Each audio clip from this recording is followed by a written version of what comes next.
Hey, Brian from Garage Mahal. Today I have a pretty awesome pull-up chin-up bar, and I'm actually going to be mounting it on a joist underneath my one attic space I have in the studio slash garage. Just to let you know, it is a single beam mounting, or if you have like a joist type area that you can mount it to, it's going to be a 2x10 I'm using. You can mount it to a 4x4 or a 6x6 beam. If you are going to mount it to a wall that has drywall, there's a little configuration that you have to do. Since I'll show you in a quick second, if you have a drywall situation that you need to mount it to, you will need to get like a 2x10 or a 2x8, I think is probably about the minimum piece of wood. Have it span your 6x6 on center, 2x4s, and then you can, mount it to the 2x10, 2x8, and then mount that to against your sheetrock wall into your 2x4s. But again, remember, you're putting your body weight on it, and depending on where you are, I'm like 220. If you're heavier or lighter, you're still putting a lot of torque on this thing. This will work ideally with a single beam, 4x4 or 6x6 post, or like in my case, like a wood joist, something that you can mount it to directly. If you have a cement wall, it does come with cement anchors and wood screws. The cement anchors, you can mount it in. It'll tell you specifics on that, center block and stuff like that. I'm not specifically sure. That's not my realm of comfort. I'm more of a wood guy, so I can kind of like, work with that and figure that out.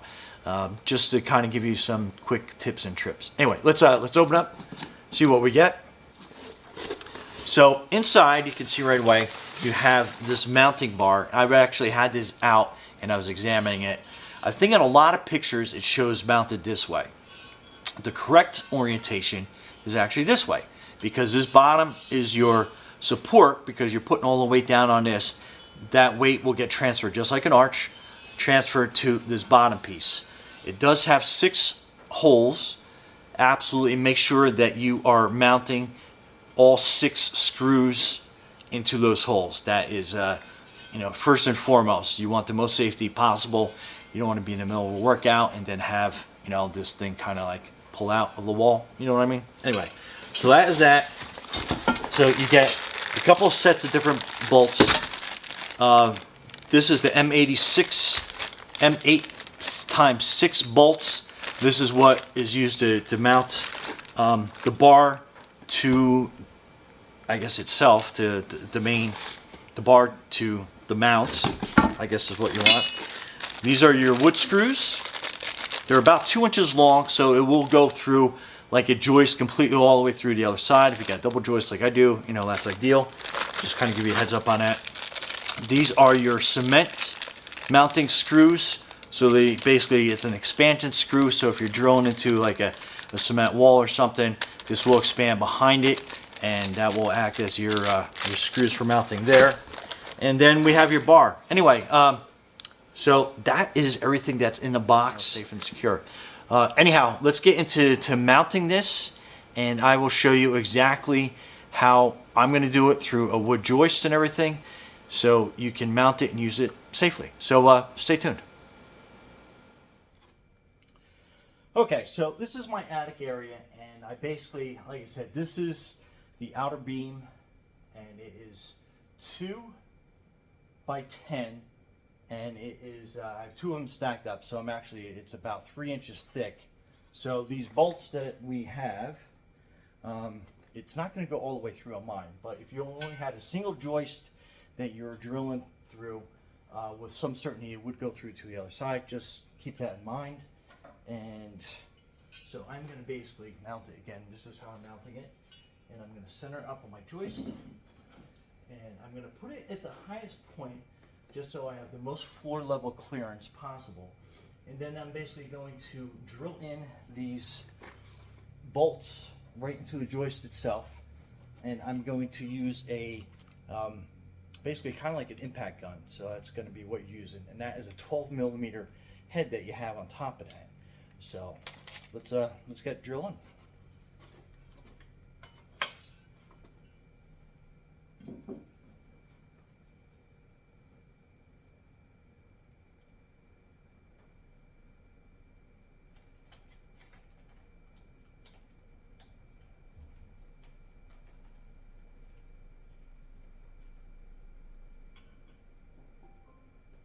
Motion detected at the front door. Motion detected at the side.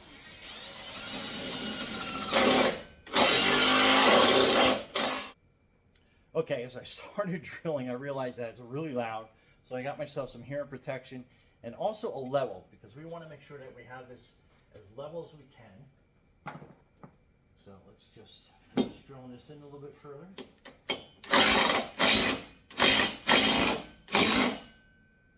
Alright, now that we got it signed, I don't have it super tight, so we can put a level on it. And we want to make sure that we keep it as level as possible.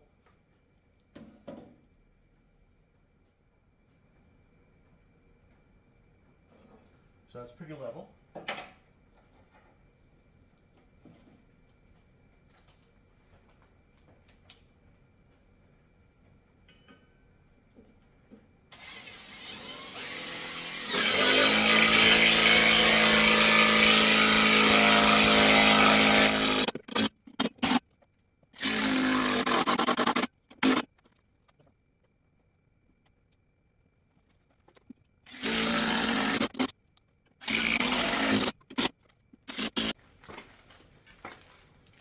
And so this bar goes in this way, and it basically just slides on, and then we can just line up our bolts.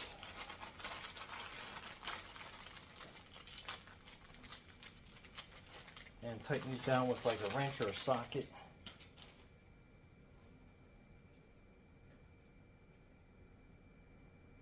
And it's got two washers on either end. So I'll do the cross one first.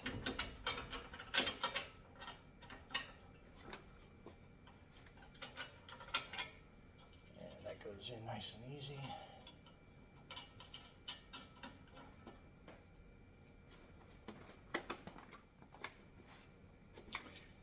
And the head on this is a 14 and the nut is a 13, just so you know.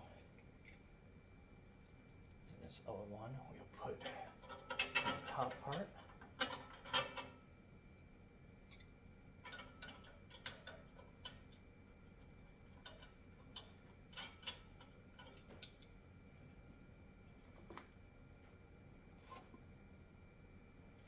And let's tighten this down.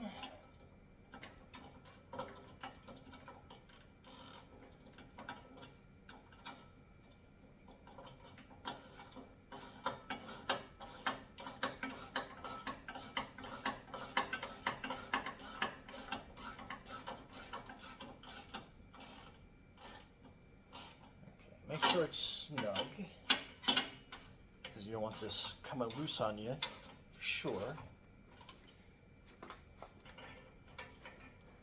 Let's get this bottom one.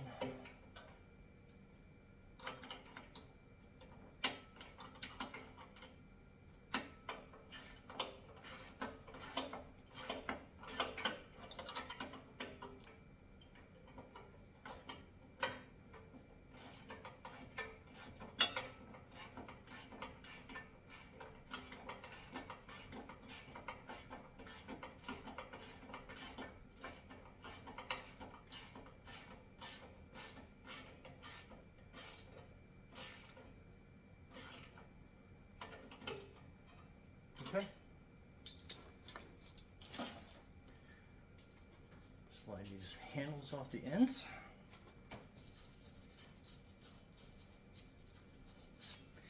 And again, pretty cool because you have your lat pulled down here. You got your hand to test your grip strength. You have all sorts of different grips here. And then you can put on some of like your different elastic bands and stuff. But Brian from Garage Hall, thanks for watching and be safe out there.